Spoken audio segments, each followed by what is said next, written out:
தற்போதைய அண்மை செய்தியை பார்த்துக் கொண்டிருக்கிறோம். நெல்லையில் இளைஞர் கவின் ஆணவ கொலை செய்யப்பட்ட வழக்கில் மூன்றாவது நபர் கைது செய்யப்பட்டிருக்கிறார். ஏற்கனவே சுர்ஜித், அவரது தந்தை SSI உள்ளிட்டோர் கைது செய்யப்பட்டிருந்த நிலையில் தற்போது மூன்றாவது நபர் கைது செய்யப்பட்டிருக்கிறார். இது தொடர்பான கூடுதல் விவரங்களோடு இணைகிறார் மண்டல தலைமைச் செய்தியாளர் சிவமணி. விவரங்கள். திருநெல்வேலி மாவட்டத்தில் கடந்த 27ஆம் தேதி கவின் ஆணவ படுகொலை செய்யப்பட்டார். இந்த வழக்கு தொடர்பாக அவர் காதலித்ததாக கூறப்படக்கூடிய அந்த பெண்ணினுடைய சகோதரன், அவருடைய தந்தை இருவரும் கைது செய்யப்பட்டார்கள். இருவருக்கும் CBCID காவல் வழங்கப்பட்ட நிலையில காவல் இன்றோடு முடிவடைகிறது.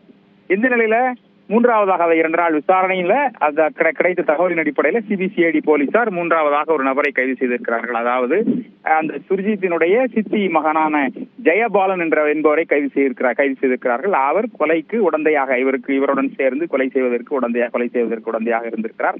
அவரை கவினை அழைத்து வருவதற்கும் அந்த பகுதிக்கு, அந்த குறிப்பிட்ட இடத்திற்கு அழைத்து வந்து அந்த பகுதியிலேயே கொலை சம்பவத்தில் ஈடுபடுவதற்கான உதவிகளை செய்ததாக தெரிய வருகிறது. சுர்ஜித்திடம் விசாரணை கிடைத்த தகவலின் அடிப்படையில் தற்போது ஜெயபாலனை கைது செய்திருக்கிறார்கள். மூவரையும் தற்போது பாளையங்கோட்டை அரசு மருத்துவக் கல்லூரி மருத்துவமனைக்கு அழைத்து சென்று மருத்துவ பரிசோதனைக்கு பிறகாக நீதிமன்றத்தில் ஆஜர்படுத்த இருக்கிறார்கள். நன்றி சிவமணி.